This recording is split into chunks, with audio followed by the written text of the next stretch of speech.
Do you want to know how you can earn up to $35 per hour testing websites and apps on Testlio?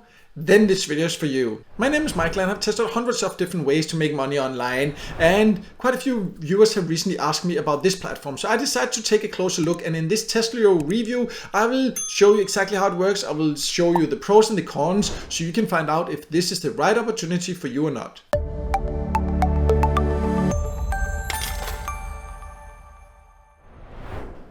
So let's start by going over who can join, and Testlio is a platform you can join from more or less all countries, but just because you want to join doesn't mean that they will necessarily accept you. We'll talk more about this later, but overall it is a platform where you can join and then you can take part in different tests. I will explain more about what these are. It can be apps on websites and different other things, finding bugs, and then you can potentially earn quite good money by doing this. But let's go a little bit more into the details about how that would work. Let's start by going over how you would join, the requirements to join, then we'll also go into the earning potential and all this.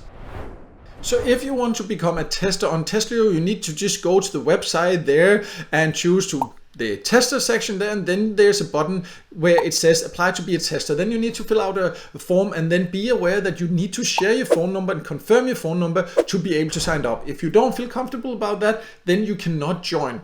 And then after that, you will also be asked when you join to actually take a test, and you would need to really take this test seriously because you are not necessarily allowed to actually retake it, and they do not accept everyone. In fact, as you can also see on the website, it says that you can join the 3% of accepted applicants. So they actually don't accept a lot of people, and this is one of the hardest user testing platforms that I've come across, like to actually be able to join.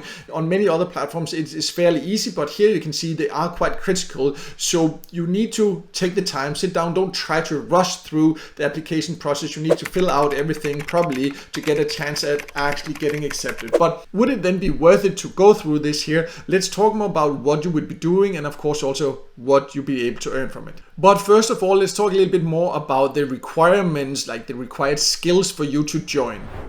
So as mentioned, they do not accept everyone. In fact, they only accept 3% of the people that apply, but you can see what you'll bring. So that means like the required skills. So you do actually need to have some experience with different test management tools. You can see the different tools mentioned here.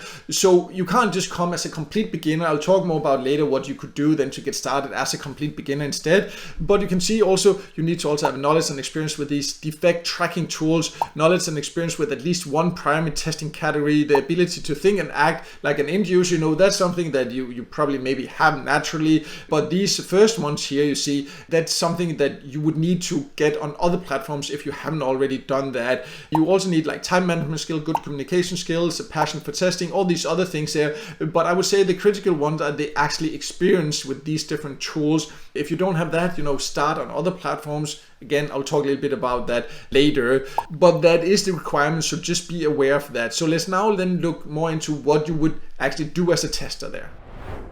So as a tester on Testlio, you would test different categories. Like this could, for example, be the functionality, usability, like payments testing, all kind of different things. And you can see it could be, for example, apps, it could be websites, it could be workspace specifications to say. And if you come across any issues, then you should report it and identify them there, do specific test cases and follow the steps there. And then of course it's also providing actually feedback that is usable for them to improve whatever you're testing, whether it's a software, website, app, or whatever it is. So you see here there's quite a lot of things that you would need to do. If you have experience with user test, then it's not too hard, but it does require some experience, and it definitely does require attention to detail and that you are dedicated to do it. But if you are, then you can earn decent money. So let's look more into how much you can earn.